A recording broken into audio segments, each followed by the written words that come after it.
Good evening class. आप सभी जल्दी से जुड़ जाओ ताकि आज की क्लास हम लोग स्टार्ट कर सकें। कल की क्लास में बेटा, पिछली क्लास में हम लोगों ने पढ़ा था क्या, क्वथनांक का उन्नयन। और आज की क्लास का जो हमारा टॉपिक है वो है बेटा हिमांक का अवनमन।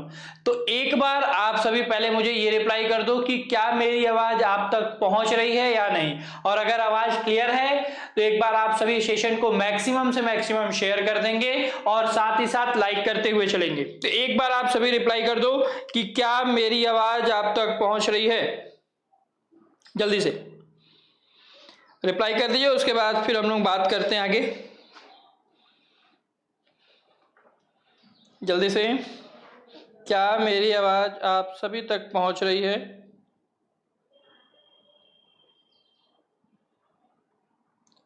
और जिन बच्चों को कल का टॉपिक समझ में आया होगा उनके लिए आज का टॉपिक समझना बहुत ही आसान हो जाएगा, क्योंकि कल के टॉपिक और आज के टॉपिक में बहुत ही समानता है। ठीक है, तो जैसा कि आप सभी का रिप्लाई आ रहा है, यस सर आवाज क्लियर है, पहुंच रही है, तो फिर हम लोग आगे टॉपिक पे बात करते हैं कि हिमांक का अवनमन। ठीक है, हिमांक का अवनमन। अच्छा, यहीं पे मैं थोड़ा सा आपको समझाना चाह रहा हूं कि ये जो हिमांक का अवनमन का वर्ड है, अवनमन मैं आप लोगों को पहले वाले भी लेक्चर में जिसमें वाष्प दाब का अवनमन था वहां समझाया जा चुका है कि अवनमन का मतलब क्या होता है। अवनमन का मतलब होता है बेटा कम होना। क्या होना? कम होना। जैसे कल वाले टॉपिक में उन्नयन था, तो उन्नयन का मतलब होता था बढ़ना, और अवनमन का मतलब क्या होता है? कम होना। और क्या कम हो रहा है? ठीक है, तो क्या चीज कम हो रहा है? तो हिमांक में कमी आ रही है। किसमें कमी आ रही है? हिमांक में। तो हिमांक में कमी क्यों आ रही है, क्या कारण है कि हिमांक कम होने लग रहा है, उसी टॉपिक को हम लोग को यहां समझना है। और हिमांक में जो कमी आ रही होगी उसी कमी को हम लोग क्या कहेंगे? हिमांक का अवनमन कहेंगे। क्या कहेंगे? हिमांक का अवनमन। ठीक है, तो सबसे पहला टॉपिक, मतलब यहाँ पे जो सबसे पहला पॉइंट है, हेडिंग आप लोगों का हो जाएगा हिमांक का अवनमन। हिमांक का अवनमन।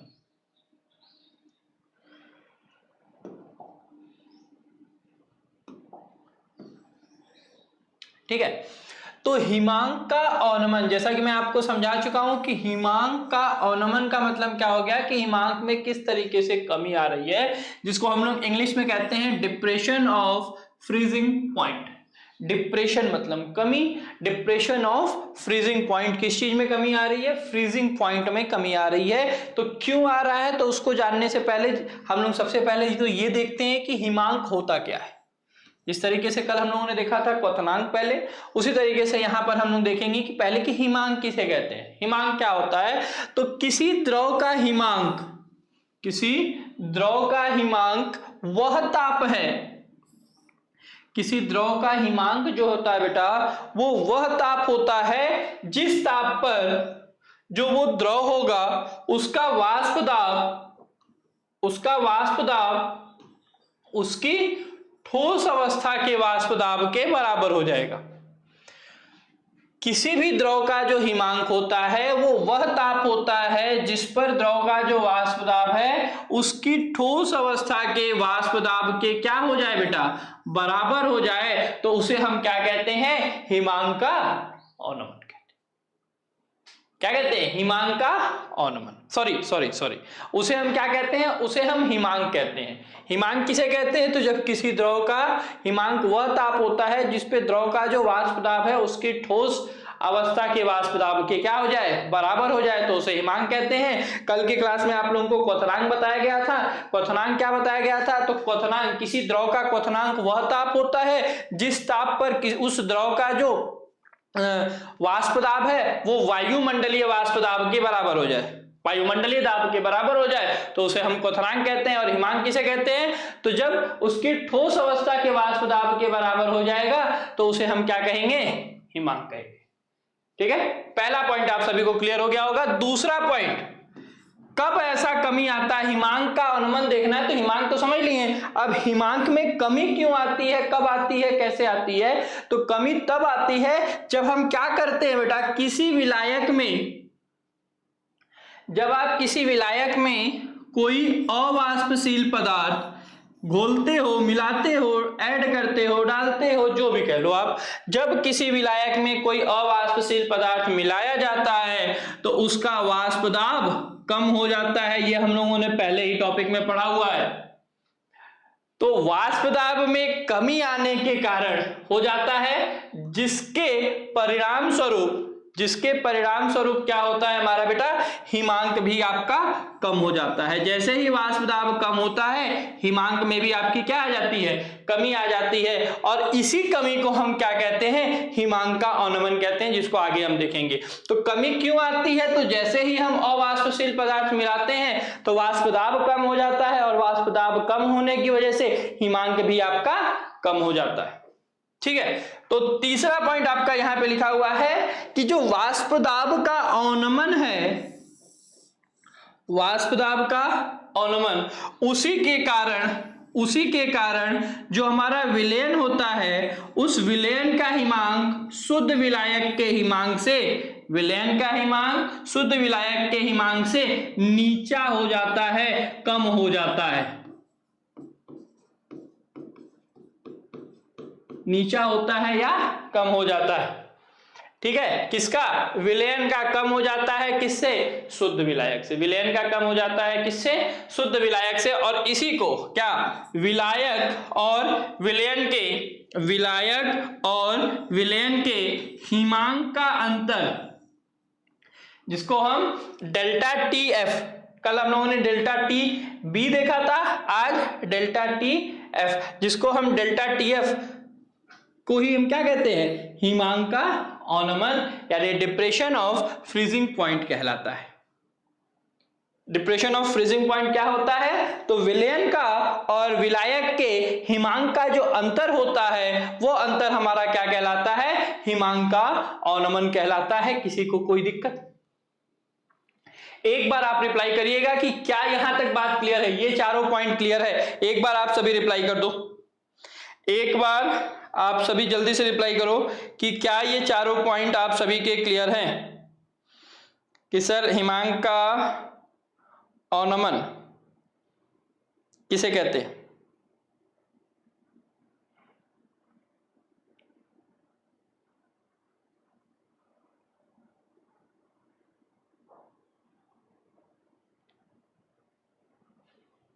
चलो, तो जैसा कि आपको ये चारों पॉइंट जब क्लियर हो गए, तो इसके बाद यहां पे जिस तरीके से कल हम लोगों ने फॉर्मूला लिखा था, उसी तरीके से यहां पे हम लोग फॉर्मूला लिख लेंगे। अतः क्या, डेल्टा टी एफ बराबर, अच्छा इस बार ज्यादा किसका है, शुद्ध विलायक का। शुद्ध विलायक का ज्यादा है किससे, विलयन से। तो हमेशा ज्यादा वाले में से कम वाले को माइनस करते हैं, तो delta T F not minus delta T F S. T F S क्या है, विलयन का हिमांक, और डेल्टा टी एफ नॉट क्या है, विलायक का हिमांक। ठीक है, और डेल्टा टी एफ तो आप जानते ही हो। यहां पे आप लिखना चाहो तो लिख सकते हो, जहां टी एफ नॉट जो है वो शुद्ध विलायक का हिमांक है, शुद्ध विलायक का हिमांक है, और जो आपका टी एफ एस है वो आपका विलयन का हिमांक, वो आपका क्या है बेटा, विलयन का हिमांक। और डेल्टा टी एफ से तो आप भली भांति परिचित हो, और डेल्टा टी एफ क्या है, तो डेल्टा टी एफ आपका जो है हिमांक का अवनमन है। ये क्या है आपका, हिमांक का अवनमन।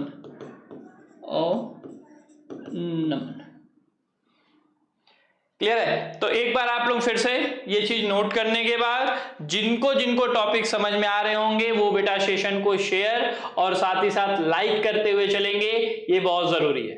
क्योंकि आपके साथ साथ जितने भी आपके जान पहचान वाले हैं उन सभी तक ये टॉपिक पहुंचना चाहिए, क्योंकि ये टॉपिक भी आपके बोर्ड एग्जाम के लिए बहुत इंपॉर्टेंट है, इससे न्यूमेरिकल पूछे जाते हैं। ठीक है, तो एक बार इसका स्क्रीनशॉट ले लो, स्क्रीनशॉट लेके रिप्लाई करिए, फिर हम लोग आगे बात करते हैं।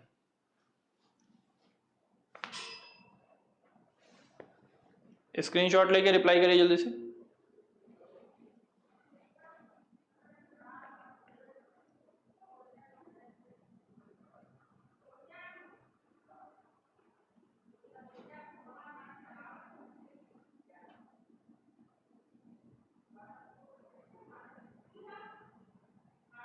चल, तो स्क्रीनशॉट ले लिया होगा आप सभी ने। इसके बाद अगले टॉपिक पे चलते हैं हम लोग।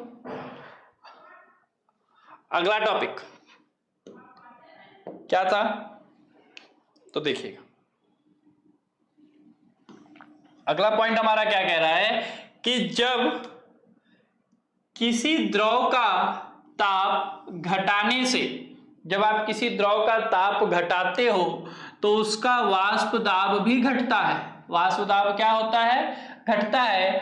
और जब किसी द्रव का वाष्प दाब उसकी ठोस अवस्था के वाष्प दाब के बराबर हो जाता है, ठीक है, तो वो जो द्रव है वो जमने लगता है। वो जो द्रव है वो क्या होने लगता है बेटा, जमने लगता है। और उसी जमने को हम लोग क्या कहते हैं कि वो फ्रीज हो रहा है, जम रहा है।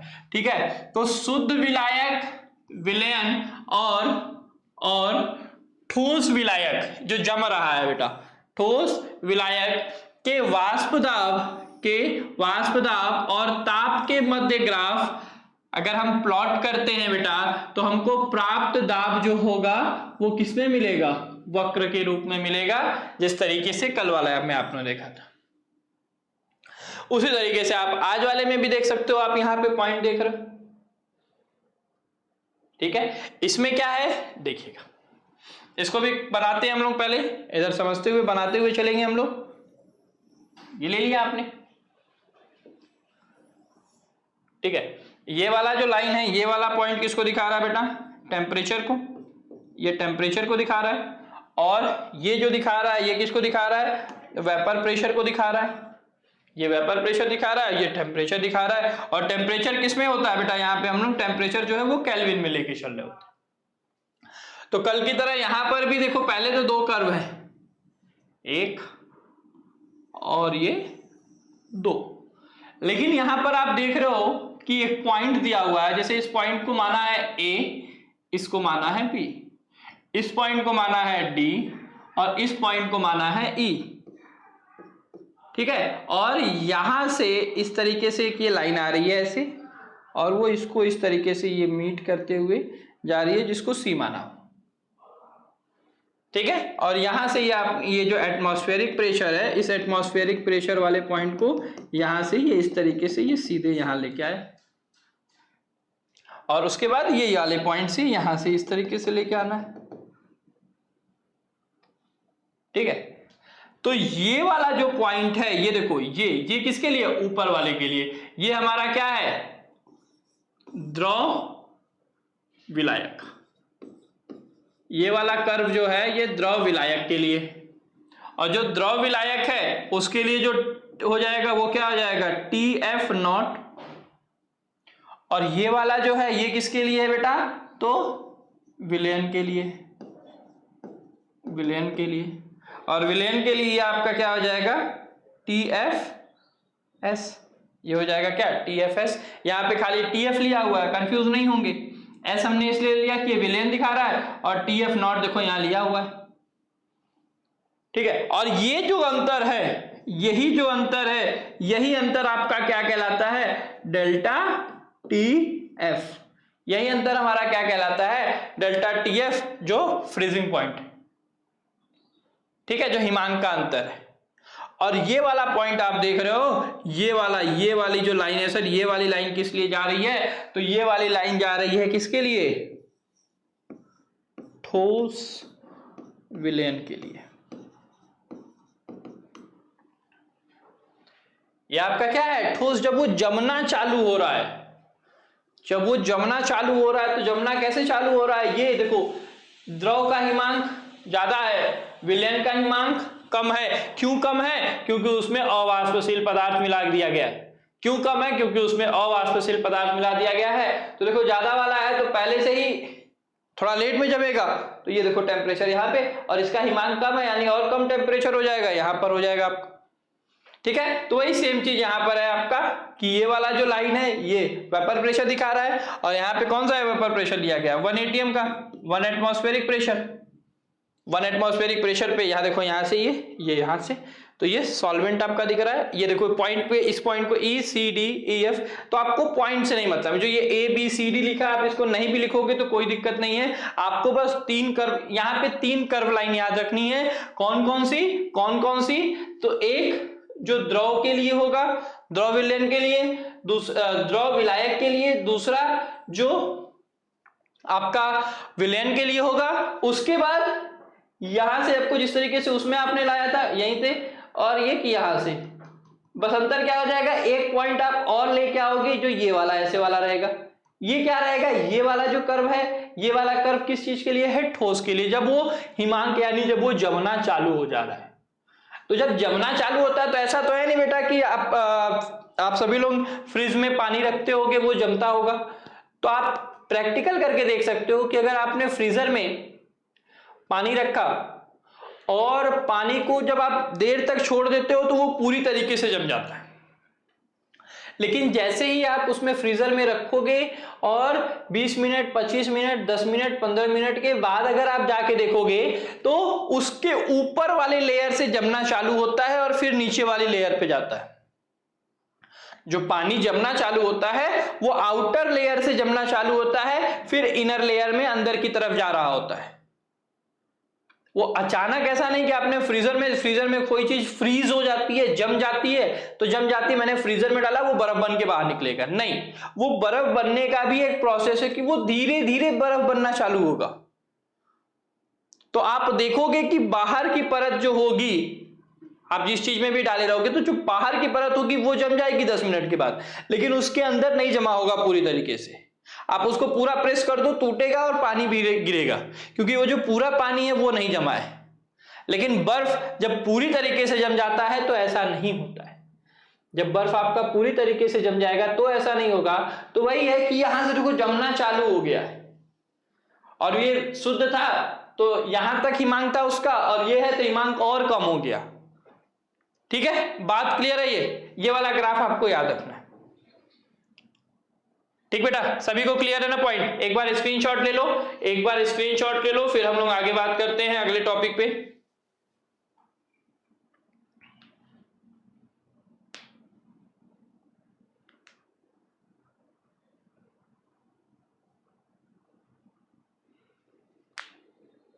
चलिए, तो जिस तरीके से राउल्ट ने क्वथनांक के उन्नयन के बारे में एक रिलेशन दिया था, उसी तरीके से यहां पर भी है। राउल्ट के अनुसार, ठीक है, राउल्ट के अनुसार यहां पर भी आपको वही वाला पॉइंट याद रखना है। कौन सा? कि राउल्ट के अनुसार क्या बोला राउल्ट ने कि जो डेल्टा TF होता है, न्यूमेरिकल के लिए ये वाला पेज याद रखेंगे जो पेज अभी लिखवा रहा हूं मैं आपको। डेल्टा TF जो होता है वो डायरेक्टली प्रोपोर्शनल होता है किसके? मोललता के। किसके? मोललता की। और ये बात किसने बोली थी? राउल्ट ने। किसने बोली थी बेटा? राउल्ट ने। राउल्ट के अनुसार क्या था कि डेल्टा TF जो होता है यानी हिमांक का जो अवनमन होता है वो डायरेक्टली प्रोपोर्शनल होता है, समानुपाती होता है। क्या होता है? समानुपाती, अनुक्रमानुपाती, जो भी आप कह लो। किसके? डेल्टा TF जो है वो मोललता के समानुपाती होता है। और जब समानुपाती होता है तो आप ये बात आप बचपन से जान रहे हो कि समानुपाती हटाने के लिए हम लोग एक नियतांक लगाते हैं, और डेल्टा TF बराबर यहां क्या हो जाता है? कल वाले में KB था और आज वाले में क्या रहेगा बेटा? KF, और मोललता के लिए स्मॉल m।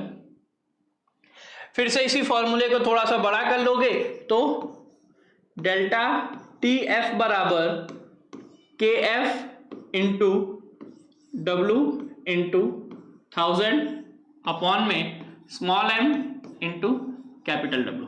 ये चीजें कहां से आई हैं बेटा? ये छोटा W, बड़ा W, स्मॉल m, कल सारी चीजें बताई गई हैं, सेम वही चीजें। जहां पे क्या क्या क्या है वो आप लिख सकते हो। जहां पर आपका स्मॉल W क्या है, स्मॉल m क्या है, कैपिटल W क्या है, KF क्या है और डेल्टा TF क्या है। इस फॉर्मूले में जो जो चीजें दी हैं आप सब लिख सकते हो। स्मॉल W क्या है बेटा?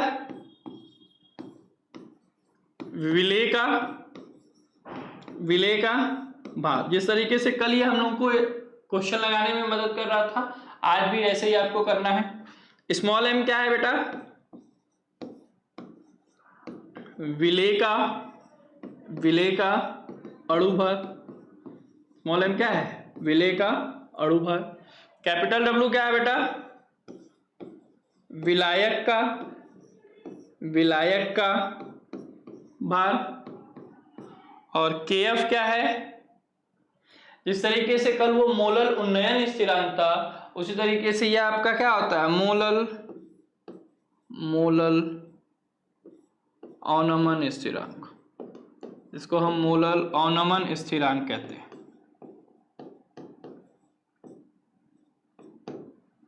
ठीक। और डेल्टा TF तो आप सभी जान रहे हो, क्या? हिमांक का अवनमन। और ये हिमांक का अवनमन हम कैसे निकालते हैं? तो हम जानते हैं डेल्टा TF बराबर होता है TF not minus TFS। Question में दिया होगा तो लगा लेंगे, नहीं तो डायरेक्ट दिया रहेगा तो भी हम लगा लेंगे। ठीक है, क्योंकि क्वेश्चन में जैसा पूछ रहा होगा उसके अकॉर्डिंग क्या क्या दिया है वो फिर सारी चीजें यहां रखनी है, सॉल्व करना है, आंसर आ जाएगा हमारा। क्लियर है? तो एक बार इसका स्क्रीनशॉट ले लो, फिर हम लोग एक एक करके आगे बात करते हैं।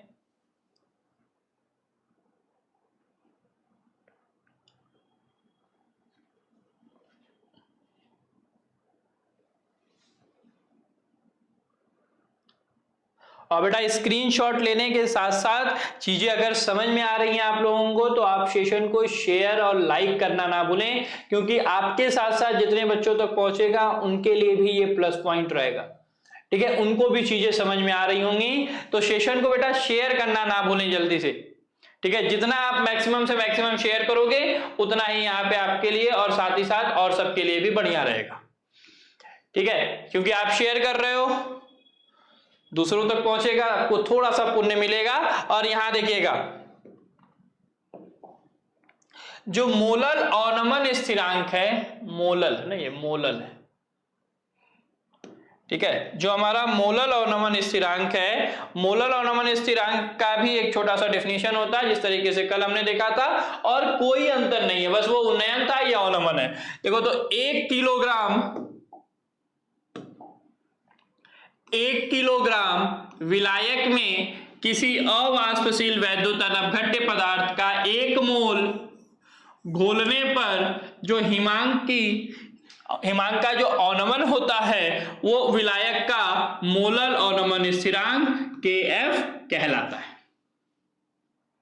बात समझ में आ रहा है? क्या कहलाता है? KF कहलाता है। और यहां देखिए कुछ विलायक के नाम दिए हैं और उनका मोलल अवनमन स्थिरांक दिया हुआ है, किसमें? Kelvin molal inverse. किसमें? केल्विन मोलल इनवर्स में। तो कौन कौन सा दिया बेटा? जल है, ethyl alcohol, chloroform, benzene, carbon tetrachloride, camphor मतलब कपूर। जल का कितना होता है? 1.86, एथिल अल्कोहल का 1.99, फिर आपका 4.70 होता है क्लोरोफॉर्म का, बेंजीन का 5.12 और कार्बन टेट्राक्लोराइड 31.8 और आपका कैम्फर यानी कपूर का होता है 40। ये आपको अगर याद हो जाते हैं तो भी बढ़िया है, वैल्यू याद हो जाती है ना तो भी बढ़िया है, नहीं याद होती है तो फॉर्मूले में अगर आपको निकालने के लिए आएगा तो बाकी सारी चीजें दी रहेंगी, उसको रख के आप फॉर्मूले में से निकाल लोगे क्वेश्चन में। तो अगर याद हो जाता है तो हमको प्लस पॉइंट क्या है कि अगर मान लो जल का मोलल अवनमन स्थिरांक पूछा और जो मैंने सॉल्व किया, मैंने कैलकुलेशन किया और मेरा आंसर जो है वो 1.86 के आसपास आया, तो इसका मतलब मैंने सही निकाला है। एग्जैक्ट नहीं आ सकता, एग्जैक्ट भी आया तो भी ठीक है, और एग्जैक्ट नहीं आ रहा है 1.87 आ जा रहा है तो भी सही है, 1.85 आ जा रहा है, 1.89 आ जा रहा है, 1.9 आ जा रहा है तो भी अप्रॉक्स में सही है। क्यों सही है? क्योंकि जो हमारा डेसिमल वाला कैलकुलेशन होता है उसमें वैल्यू आपकी अप्रॉक्स में आती है, उसमें नो डाउट। ठीक है, तो अगर वैल्यू याद रहेगी तो हमको कंपेयर करने में प्लस पॉइंट रहेगा कि अच्छा हाँ हमारा आंसर जो है वो क्या है, सही है। क्यों? क्योंकि मैंने पढ़ा हुआ था कि जल का मोलल अवनमन स्थिरांक जो है वो 1.86 केल्विन मोलल इनवर्स या किलोग्राम पर मोल होता है। ठीक है, चलिए, तो यहां तक आप सभी लोगों को क्लियर हो गया होगा। तो बेटा हम लोग आगे चलते हैं न्यूमेरिकल्स पे। और आपके स्क्रीन पर ये रहा पहला न्यूमेरिकल। और न्यूमेरिकल चालू करने से पहले मैं बेटा एक बार आपसे फिर से कहना चाह रहा हूं कि सेशन को शेयर जरूर कर दें, क्योंकि न्यूमेरिकल बेटा आपके बोर्ड एग्जाम में आते हैं और यही न्यूमेरिकल जो है आप लोगों को फंसाते हैं। न्यूमेरिकल आप जितना तेजी से लगाओगे, जितना जल्दी लगाओगे, उतना आपके लिए प्लस पॉइंट रहेगा। ठीक है, तो क्वेश्चन क्या है, ये क्वेश्चन देखते हैं। कह रहा है कि 0.48 ग्राम 0.48 ग्राम कोई कार्बनिक यौगिक है जिसको 10.6 ग्राम बेंजीन में घोलने पर हिमांक में 1.8 डिग्री सेल्सियस की कमी हुई। 1.8 डिग्री सेल्सियस की कमी हुई तो यौगिक का अणु भार ज्ञात कीजिए। कमी हुई तो अणु भार ज्ञात करना है। किसका अणु भार ज्ञात करना है? यौगिक का। ठीक है, तो इसके लिए आप सबसे पहले क्या करोगे बेटा, सॉल्यूशन में जो जो चीजें दी हुई हैं उसको लिखोगे। अब क्या क्या चीजें दी हुई हैं, तो पहले तो आप फॉर्मूला लिख लो कि जिससे आपको ये क्लियर हो कि आपको क्या क्या चीजें देखनी है। तो डेल्टा टीएफ बराबर होता है केएफ स्मॉल डब्ल्यू इंटू 1000 बटे में small M into capital W, ये फॉर्मूला होता है। और दिया है, क्या दिया है ये देखिए, दिया है क्या क्या चीजें दी हुई हैं। तो दी हुई है हमको छोटे वाले डब्ल्यू का मान 0.48 ग्राम, बड़े वाले डब्ल्यू का मान भी दे रखा है कितना, 10.6 ग्राम, छोटा वाला एम पूछ रहा है और अंतर दिया हुआ ना, हिमांक में कमी आई कितनी, तो डेल्टा टीएफ भी दे रखा है। डेल्टा टीएफ डायरेक्ट आपको दे रखा है कितना, 1.8 डिग्री सेल्सियस। और केएफ बेंजीन के लिए केएफ नहीं दिया हुआ है, तो मैंने बोला कि आपको याद रख लेना है। और अभी थोड़ी देर पहले आप लोगों को बताया गया कि बेंजीन के लिए केएफ की वैल्यू कितनी होती है। तो एक बार आप सभी मुझे रिप्लाई करके बताओ कि बेंजीन के लिए केएफ की वैल्यू कितनी है, जल्दी से। बेंजीन के लिए केएफ की वैल्यू कितनी होती है, जल्दी से आप रिप्लाई करेंगे।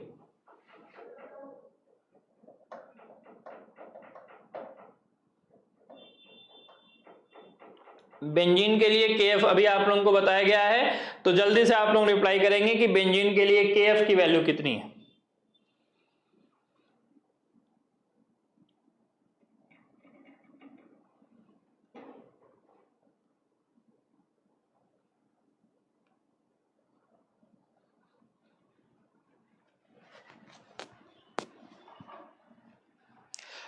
तो जैसा कि आप सभी ने देखा कि बेंजीन के लिए अभी जो हम लोगों ने वैल्यू लिखी हुई थी वो कितना था बेटा, 5.12। ठीक है, क्या केल्विन था, तो उस केल्विन को हम डिग्री सेल्सियस लेके चल सकते हैं, कोई दिक्कत नहीं, क्योंकि अंतर उतना ही आता है। Kelvin molal inverse. ठीक है, अब सारी चीजें हमको मिल गई, हमको ये एम निकालना है। बस एम निकालने के लिए एम एक तरफ कर लो, ये देखिए इधर आ जाओ, एम एक तरफ कर लिया। एम बराबर क्या हो जाएगा, केएफ इंटू डब्ल्यू इंटू 1000 बटे में डेल्टा टीएफ इंटू बड़ा वाला डब्ल्यू। ठीक है, अब वैल्यू दे रखी है, KF का मान है आपका 5.12, तो आप यहां पे रख लो 5.12 इंटू छोटा वाला W कितना है भाई 48, 0.48 गुणे 1000 बटे में बड़ा वाला W जो है वो 1 डेल्टा TF जो है वो 1.8 है इंटू बड़ा वाला जो W है वो 10.6। ठीक है, अब इसको हमको सॉल्व करना है, तो इसको सॉल्व करोगे तो आपको M मिल जाएगा। और सॉल्व कैसे करेंगे हम लोग, बहुत आराम से सॉल्व करेंगे। देखो क्या करना है, पहले तो देखो नीचे 2 अंक पे दशमलव, ऊपर 2 अंक पे दशमलव, तो किसी एक का हटा देते हैं, उसके बाद इससे मल्टीप्लाई कर देते हैं, तो क्या मिल जाएगा हमको, ऊपर हो गया 512 गुणे 480 बटे में 18 गुणे 106। कोई दिक्कत यहां पे? कहोगे सर ये कैसे हो गया, तो ध्यान समझिएगा, 1.1 2 दशमलव, नीचे के 2 दशमलव से ऊपर का कोई भी एक का 2 दशमलव हटा दिया मैंने, और बाकी ये 100 से मल्टीप्लाई करोगे तो 1 दशमलव, जिसे देखो इसका हटा दिया तो ये 512 हो गया, इस 1000 से 48 में 0.48 में भाग दे दिया, ये आ गया 480। कितना आ गया 480। उसके बाद इसको आप काट लीजिए, इसके बाद आप इसको काट लीजिए, देखिए किससे किससे कट रहा है, तो 6 से ये 3 बार में कट जाएगा, 6 त्रिक 18, और ये देखो 480 कटेगा कितनी बार में, 6 सते 42 और 6 सते 42, 8 6 48, 80 बार में। ठीक है, उसके बाद 106 और 512 2 से काटा जाए, 2 से काटेंगे तो कितना आ जाएगा 53, ये हो गया, और ये 2 से कटेगा तो 2 दूनी 4, 2 पचे 10, 2 छक 12, 256, 80, 3 इधर लिख लेते हैं, जो बचा हमारे पास इधर लिखते हैं। बेटा देखो स्टेप बाय स्टेप आप चलोगे, आपका आंसर सही आ रहा होगा और आपको कोई दिक्कत नहीं आ रही होगी। तो क्या आएगा बेटा हमारे पास 256 गुणे 80 बटे में 3 गुणे 53। अब क्या कुछ कटने वाला दिख रहा है, अब किसी नंबर से कटेगा क्या ये, मुझे नहीं लगता। तो अब हम क्या करेंगे बेटा, अब आप इसका आपस में मल्टीप्लाई करके डिवाइड कर लो या डिवाइड करने के बाद मल्टीप्लाई कर लो, ये आपके ऊपर है। मल्टीप्लाई करके डिवाइड करो या डिवाइड करके मल्टीप्लाई करो, ये आपके ऊपर है। ठीक है, तो हम इसको क्या करते हैं, इसको क्या करते हैं बेटा, डायरेक्ट हम इसको 3 से ये 80 काट दिया डायरेक्ट, तो 3 से जैसे ही आप 80 काटोगे कितनी बार में जाएगा, तो 3 दूनी 6, 2 बचा 20 हो गया, 3 छक 18, 3 छक 18, नहीं कुछ दिक्कत है, सॉरी 80 जब आप 3 से काटोगे तो 20.66 आएगा, कितना आएगा 20.66। देखिए जैसे ही आप 3 से काटोगे तो 3 दूनी हो गया 6, ठीक है, 2 बचा 20 हो गया, 3 छक 18, फिर 2 बचा 20, तो कितना आएगा 26.66 आएगा ये। ठीक है, ये तो हो गया 26.66। इसके बाद 53 से डायरेक्ट 256 काट दो, तो 256 डिवाइडेड बाई 53, 5 बार में तो ज्यादा हो जाएगा, तो 4 बार ले जाएंगे, तो 4 3 12 को 2 हाथ लगा 1, 4 5 20 और 1 21, तो 4 और 4 44 बचा, दशमलव लगाएंगे, इतना हो जाएगा। अब 8 बार जाएगा, 8 त्रिक 24, 8 5 40 चला जाएगा, 8 त्रिक 24, 4 हाथ लगा 2, 8 5 40 2 42, कितना बचेगा बेटा 6 और 1 16 बचा, 0 कर दिए। अब कितनी बार जाएगा, तो 3 बार ले जाते हैं, 3 त्रिक 9 और 5 तिहाई 15, 1 बचा, यानी 4.83। तो इस 53 से जब आप इसको काट दोगे तो यह आ जाएगा 4.83, कितना आ जाएगा 4.83, यानी m बराबर आपके पास क्या आ गया 4.83 गुणे 26.66। 4.83 गुणे 26.66 और इसका मल्टीप्लाई करके आप सभी मुझे रिप्लाई करोगे कि सर कितना आया। 4.83 और 26.66 का आपस में गुणा करिए और गुणा करके मुझे रिप्लाई करिए कि कितना आएगा, वही आपका m हो जाएगा। ठीक है, तो जल्दी से रिप्लाई करिए आप सभी, कितना आ रहा है।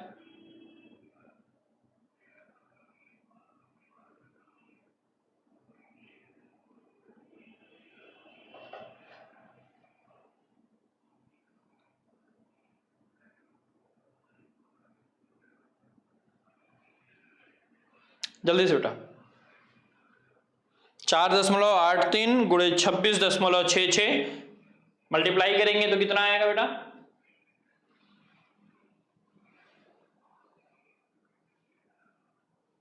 कितना आ रहा है, 128.76 के आसपास आए। ठीक है, 128.7678 है, बस हम लोग को 128.76 ग्राम तक लेके चलना है। तो उसका अणुभार कितना हो जाएगा, 128.76, या फिर आप इसको चाहो तो m बराबर आपका बेटा ये हो सकता है अप्रॉक्स में, आपको अप्रॉक्स में ये कितना दिया हो, 129 दिया हो। अप्रॉक्स में आपको अगर एमसीक्यू में आ गया तो अप्रॉक्स में ये 129 दिया होगा, तो अप्रॉक्स में 129 पे भी आप टिक कर सकते हो।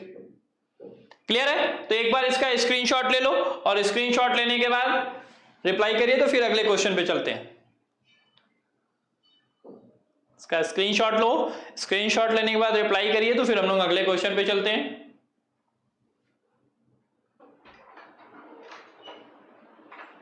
ठीक है, चलिए, तो जैसा कि स्क्रीनशॉट ले लिया होगा आप लोगों ने, फिर अगला क्वेश्चन हमारे सामने हमारे स्क्रीन पर ये रहा। सॉरी, क्वेश्चन में क्या कह रहा है, क्वेश्चन है बेटा तो कुछ कहेगा ही। और ये क्वेश्चन हमारा क्या कह रहा है, कह रहा है कि अगर हम 2.25 ग्राम ग्लूकोज जिसका अणुभार 180 होता है को 25 ग्राम जल में घोल रहे हैं, तो हिमांक में जो कमी आ रही है वो 0.93 डिग्री सेल्सियस की आ रही है। तो जल के मोलर अवनमन स्थिरांक की गणना करनी है। किसकी गणना करनी है, मोलर अवनमन स्थिरांक यानी KF की गणना करनी है आपको। तो यहां पर बेटा सॉल्यूशन बहुत ही सिंपल सा और बहुत ही सरल सा, बहुत ही सिंपल और बहुत ही सरल सॉल्यूशन आ जाएगा। क्या, पहले तो आप यहां पे देखो दिया है, क्या क्या दिया है,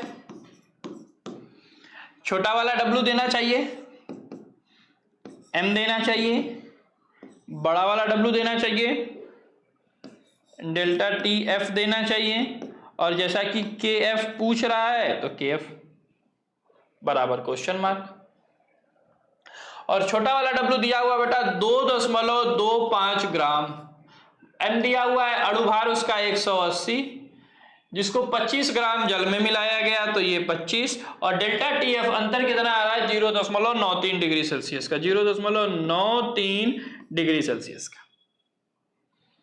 ठीक है, बाकी KF निकालना है। तो फॉर्मूला आप सभी जानते हो, फॉर्मूला क्या होता है, फॉर्मूला होता है बेटा डेल्टा TF बराबर KF small w into 1000 upon में small m into capital W। जो निकालना है उसको एक तरफ, बाकी सारी चीजें एक तरफ। KF बराबर क्या हो जाएगा, delta TF into m into बड़ा वाला W अपॉन में छोटा वाला W फिर 1000। और याद रखिएगा जल्दबाजी में ये ना करें कि KF इधर करके इसको इधर ऊपर भेज दिया, ये ऊपर नीचे हो गया तो कैलकुलेशन आपका गड़बड़ होगा। बहुत आराम से KF एक तरफ रखना है, तो ये बटे में है तो ये इधर मल्टीप्लाई में, और ये इधर मल्टीप्लाई में है तो ये इधर डिवाइड में। ठीक है, जहां आपने थोड़ी सी गलती की आंसर मिलता जुलता रहेगा लेकिन गलत आएगा।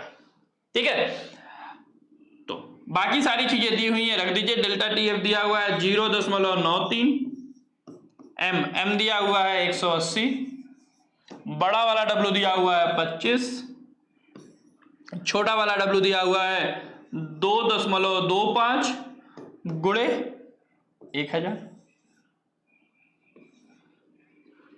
ठीक है, अब कैसे सॉल्व करेंगे? तो बहुत सिंपल तरीके से करेंगे। देखो 2.2 कर दे तो क्या बचेगा हमारे पास? हमारे पास आएगा 93 गुणे, अब देखो 1 0 से 1 0 भी काट दिया, 93 गुणे 18 गुणे 25 बटे में 225 गुणे 100। और आप सभी को मालूम है कि 25 नवा होता है 225, 25 चौक के 100, 4 4 8 और एक और 25 तो 9, 25 नवा होता है 225 और 9 का पहाड़ा जैसे ही आप 2 बार पढ़ देते हो तो 9 दूनी हो जाता है 18। अब आप क्या करोगे सर? 2 से 100 काट दीजिए, 50 हो जाएगा, फिर 50 से भाग दे दीजिए। क्यों इतना मेहनत करना? हम थोड़ा आसान करते हैं ना, हम थोड़ा आसान करते हैं।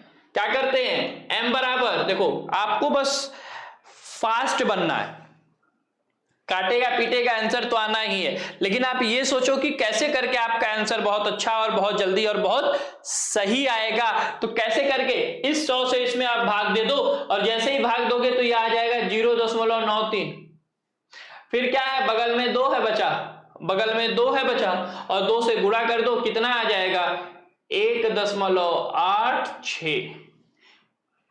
और मुझे लगता है कि आप लोगों ने देखा होगा कि जो पिछला चार्ट बना था उस चार्ट का जो मोलल उन्नयन स्थिरांक दिया हुआ था, किसका, सॉरी मोलल अवनमन स्थिरांक जो दिया हुआ था किसका? जल का, वो इतना ही दिया हुआ था 1.86।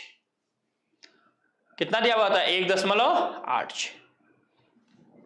ठीक है, तो आंसर हमारा आ गया 1.8। इसका एक बार आप लोग स्क्रीनशॉट ले लोगे और जिनको क्लियर होगा वो सेशन को लाइक और शेयर जरूर करते हुए चलेंगे बेटा। जल्दी से इसका स्क्रीनशॉट लेके रिप्लाई करिए, तो फिर हम लोग अगले क्वेश्चन की तरफ चलते हैं जल्दी से।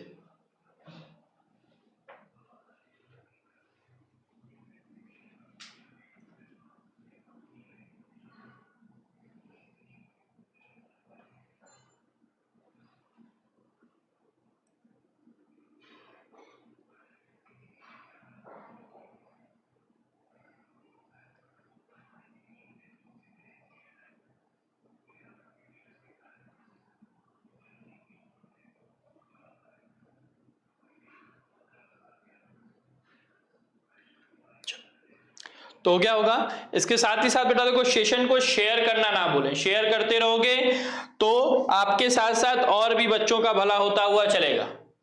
ठीक है, अगला क्वेश्चन हमारे सामने हमारे स्क्रीन पर ये रहा और जब स्क्रीन पर आ गया है तो उसको तो हम लगाएंगे ही। ठीक है, और प्रश्न क्या कह रहा है बेटा? प्रश्न है तो कुछ ना कुछ तो कहेगा। कह रहा है कि किसी पदार्थ के 13.6 ग्राम को 20 ग्राम जल में घोलने पर हिमांक में जो है 3.7 डिग्री सेल्सियस की कमी आती है, तो पदार्थ का अणु भार बताइए। अगर जल का मोलल अवनमन स्थिरांक 1.863 दिया हुआ है, हम लोगों ने 1.86 तक लिखा था, लेकिन क्वेश्चन में जो दिया बेटा 1.863 दिया है, तो हमको 1.863 रखकर ही सॉल्व करना होगा। क्वेश्चन में खाली 1.8 दिया होता है, 1.8 रख के सॉल्व करते हैं। नहीं दिया है तो 1.86 लेके चलेंगे और जो दे दिया है फिर वो लेके चलेंगे। ठीक है, तो सॉल्यूशन, और सॉल्यूशन में सबसे पहले हम क्या लिखेंगे कि दिया है, क्या क्या दिया है? छोटा वाला W, छोटा वाला m, बड़ा वाला W, डेल्टा TF और KF। इसमें से देखो क्या क्या दिया है। तो छोटा वाला W दिया हुआ है 13.6 और m तो निकालना है। बड़ा वाला W दिया हुआ है 20 और डेल्टा TF अंतर दे रखा है 3.7 डिग्री सेल्सियस। ये ग्राम, ये भी ग्राम। और KF दे रखा है 1.863 डिग्री सेल्सियस। हम लोग 8 6 तक ठीक था, 3 भी दिया है तो 3 लेके ही आपको सॉल्व करके आंसर लाना है। और फॉर्मूला हम जानते हैं क्या, डेल्टा टी एफ बराबर के एफ इंटू डब्लू इंटू 1000 बटे में m इंटू बड़ा वाला w।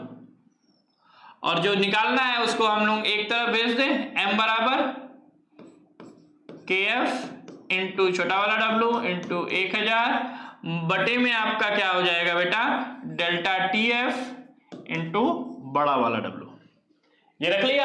अब रखने के बाद जैसा ही आपको सारी वैल्यू दी है बस पुट करना है, रखना है, सॉल्व करना है और आंसर बता देना है। तो एक बार आप सभी पहले आंसर रिप्लाई करो, उसके बाद मैं इसके आगे सॉल्व करूंगा। मैंने सारी चीजें कर दी हैं, बस आपको रख के आंसर लेके आना है। बस आपको यहां पे रख के सॉल्व करके आंसर लेके आना है। तो जल्दी से आप सभी बेटा सॉल्व करके इसको आंसर एक बार मुझे रिप्लाई करो, देखते हैं कि कितने लोगों का सही आता है।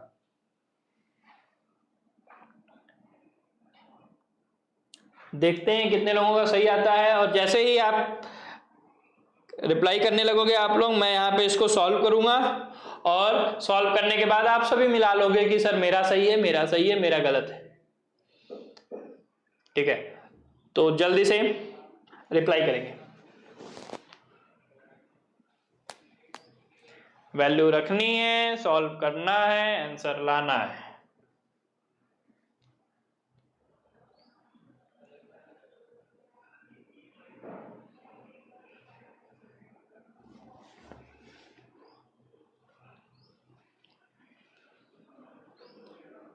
और साथ ही साथ सॉल्व करते करते सेशन को शेयर करते रहेंगे ताकि बाकी बच्चे भी जो हैं वो भी सॉल्व करते रहें।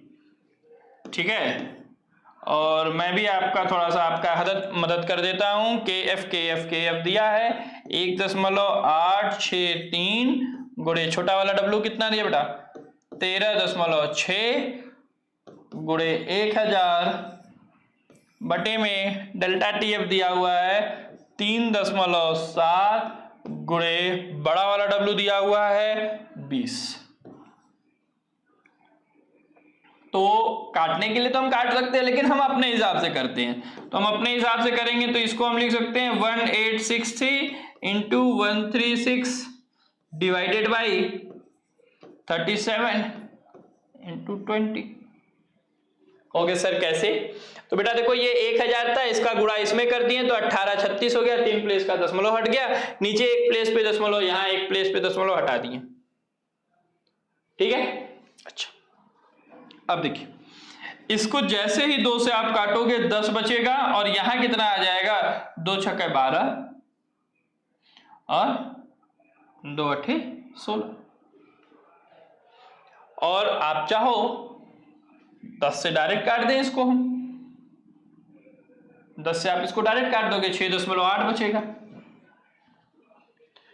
ठीक है, इसको 10 से काट दिया 6.8 बचा, m बराबर ऊपर हो गया 6.8 बटे में 1863 और ये 37। अब ये जाएगा कि नहीं जाएगा, तो 37 का पहाड़ा तो ना हमको आता है ना ही शायद आप लोगों को आता हो। तो हम क्या कर लेंगे बेटा, इसको सीधे सीधे ऐसे भाग दे देंगे, 1863 भागे 37 और 37 का पहाड़ा पढ़िए तो 6 बार ज्यादा हो जाएगा, 5 बार भी 35, 5 बार जाएगा, 5 बार ले जाओगे तो 5 से 35 को हाथ लगा 3, 5 15, 3 18, एक बचेगा 13 हो गया, नहीं जाएगा तो क्या करेंगे, 0 बढ़ाएंगे। क्या करेंगे बेटा, 0 बढ़ाएंगे और जैसे ही वहां 0 बढ़ाएंगे यहां 0 बढ़ेगा और फिर दशमलव लगाएंगे। अब कितनी बार लेके जाएंगे, 3 बार जाएगा। 3 बार ले जाओगे तो 7 त्रिक 21 पे एक हाथ लगा दो, 3 त्रिक 9 2 11, 9 और 1 19 बचेगा, ये 190 हो जाएगा। 190 में फिर आप 37 से ले दो तो कितनी बार में चला जाएगा, 190, 185 लिख ही रहा है तो 5 बार फिर जा सकता है, 185, 5 बचेगा, इसके आगे छोड़ देते तो 50.35। आपको ये कोई यहाँ पे इस तरीके से नहीं लेते आएगा कि सर 5.035 मेरा आ रहा है या 5.35 आ रहा है, क्योंककि बेटा कभी भी आप 5.35 में जब 37 से गुणा करोगे तो कभी भी ये 1863 नहीं आएगा। तो याद रखिएगा कि जब भाग नहीं जाता है तो हम जीरो बढ़ा करते, ये बात आप सभी को मालूम होगी। तो जैसे ही आप इसको काटोगे तो m बराबर हमको क्या मिल जाएगा, 50.35 गुणे, ये हटा दे रहे हैं,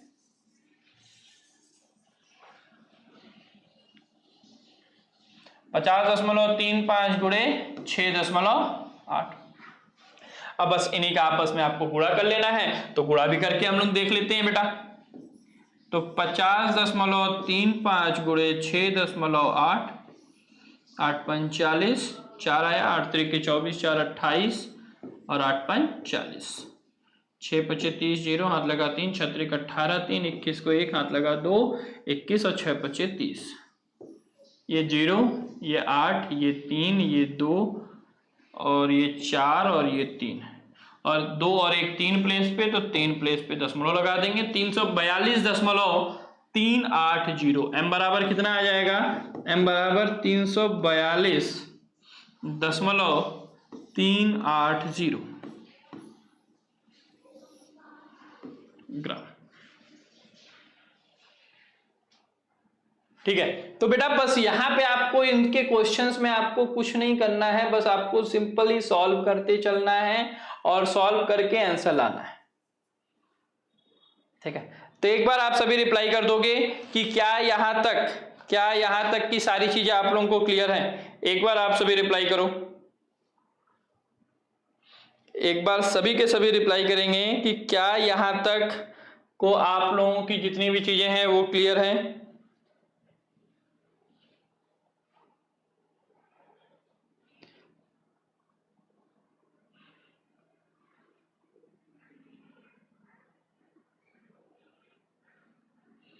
ठीक है, जिनका बेटा देखो, जिनका 342.4 भी लिखोगे तो भी ये सही है, ये लिख लो, या m बराबर आप क्या लिख सकते हो, m बराबर 342.4 भी लिखते हो ना तो ये भी सही है आपका, दोनों आंसर सही है, ये लिखो या ये लिखो, क्योंकि 3.8 को आप अप्रॉक्स में 0.4 लिख सकते हो।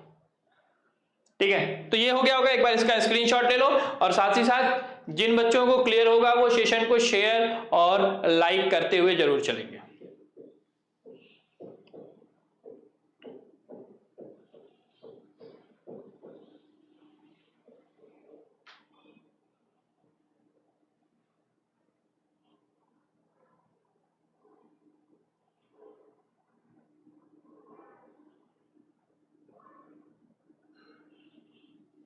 चलिए, ठीक है, इसके बाद कुछ क्वेश्चन मैं आप लोगों को होमवर्क में दे रहा हूं। ये जो क्वेश्चन मैं आपको लिख रहा हूं ये आपका होमवर्क है। ठीक है, इस क्वेश्चन को आप लोग करके दिखाओगे, मुझे कमेंट बॉक्स में इसको भेजोगे। ठीक है, क्या है कि बेंजीन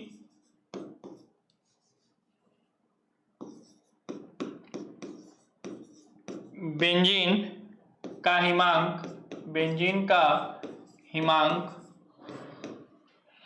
5.40 डिग्री सेल्सियस है। बेंजीन में क्या किया जा रहा है, देखो,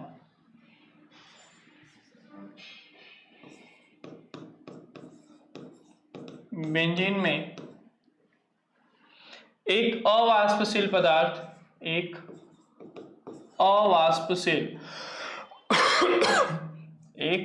क्या मिलाया जा रहा है बेटा, अवाष्पशील पदार्थ मिलाया जा रहा है, अवाष्पशील पदार्थ, नाम नहीं दिया है पदार्थ का। ठीक है, अवाष्पशील पदार्थ घोलने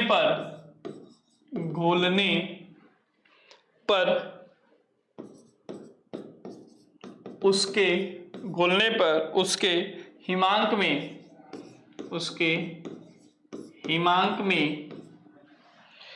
0.80 डिग्री सेल्सियस की कमी होती है, की कमी होती है, विलयन की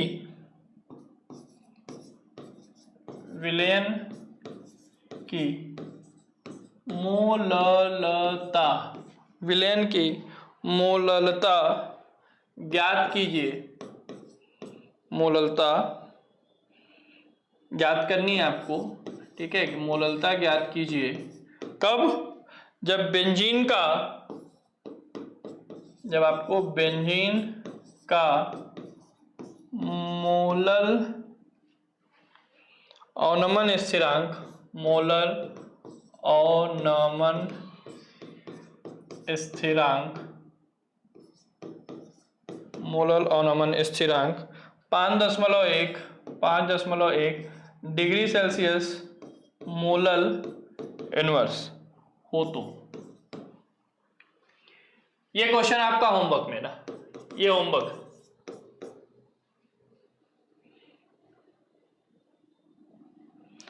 इस क्वेश्चन में आपको क्या बताना है? मोललता ज्ञात करनी है, ठीक है। मोललता ज्ञात करनी है, ठीक है। कब? जब बेंजीन का हिमांक कितना था और उसमें एक अवाष्पशील पदार्थ घोलने पर उसके हिमांक में इतने की कमी होती है, तो विलयन की मोललता बताइए। जब बेंजीन का मोलर अवनमन स्थिरांक 5.1 डिग्री सेल्सियस मोलर इनवर्स दिया हुआ है। तो आप सभी बच्चों को इस क्वेश्चन को सॉल्व करके इसका आंसर मुझे कमेंट बॉक्स में आप सभी को भेजना है, ठीक है। और आप इसको सॉल्व करके इसका एक बार स्क्रीनशॉट ले लो, इसका सॉल्व करके ये क्वेश्चन आप लोगों को भेजना है, ठीक है। और इसी के साथ याद रखेंगे क्या कि जो बच्चे अभी तक शुभम क्लासेस ऐप से नहीं जुड़े हुए हैं बेटा, उनको मैं बता रहा हूं, उनको मैं बार बार बताया जा रहा है कि शुभम क्लासेस के टॉप 100 बैच से आप बेटा जितना जल्दी से जल्दी हो सके जुड़ जाइए। और इससे जुड़ने के लिए आपको मात्र बेटा 1499 रुपए पेड करने हैं। और ये 1499 रुपए आप पेड करते ही आपको सभी विषयों की पूरी एक साल तक मतलब परीक्षा के दिन तक तैयारी कराई जाती है, ठीक है। और यही तैयारी करके बेटा आप देख रहे हो जैसा कि स्क्रीन पर कई बच्चों ने 95 प्लस स्कोर किया हुआ है, जिसमें 97, 96, 97, 96, 95 दिखने को मिल रहा है आपको। तो सभी विषयों की पूरी तैयारी करने के लिए आप शुभम क्लासेस ऐप से जुड़ जाओ। और शुभम क्लासेस से जुड़ने के लिए आपको क्या करना है? आपको डाउनलोड कर लेना है शुभम क्लासेस ऐप। कहां से? प्ले स्टोर पे जाके, और वहां पे आप 2024 के बैच से जुड़ सकते हो, जिसमें टॉप 100 बैच से अगर आप जुड़ते हो तो आगे आने वाले सभी बैचेस में आपको फ्री ऑफ कॉस्ट जोड़ दिया जाएगा। और साथ ही साथ इस पे जुड़ते ही आपको live class, practice set, notes और साथ ही साथ लास्ट ईयर के पेपर की प्रैक्टिस और संडे टेस्ट जो हो रहा है वो भी आप दे सकते हो। और साथ ही साथ इंपॉर्टेंट क्वेश्चन आंसर जो वहां पे बताए जाते हैं वो आप सॉल्व कर सकते हो।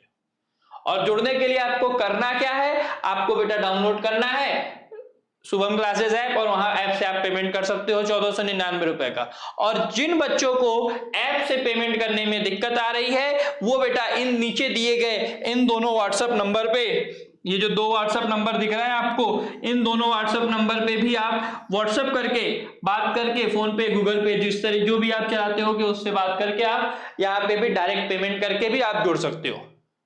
और जैसे ही आप जुड़ जाते हो बेटा टॉप 100 बैच से, तो ये जो 6 फैसिलिटी है जिसमें Sunday test, important question answer, last year के प्रैक्टिस नोट्स और प्रैक्टिस सेट, साथ ही साथ लाइव क्लासेस जो पूरी मिल रही हैं वो आप सभी लोगों को मिलेंगी, ठीक है। तो जिन बच्चों को चीजें समझ में आई हो वो बेटा सेशन को मैक्सिमम से मैक्सिमम शेयर कर दें। और जो बच्चे अभी तक शुभम क्लासेस ऐप से नहीं जुड़े हुए हैं वो जल्दी से जल्दी जुड़ जाएं। और जितनी ज्यादा से ज्यादा मात्रा में हो उतनी ज्यादा से ज्यादा मात्रा में आप सब्सक्राइब करेंगे, साथ ही साथ पढ़ाई करेंगे।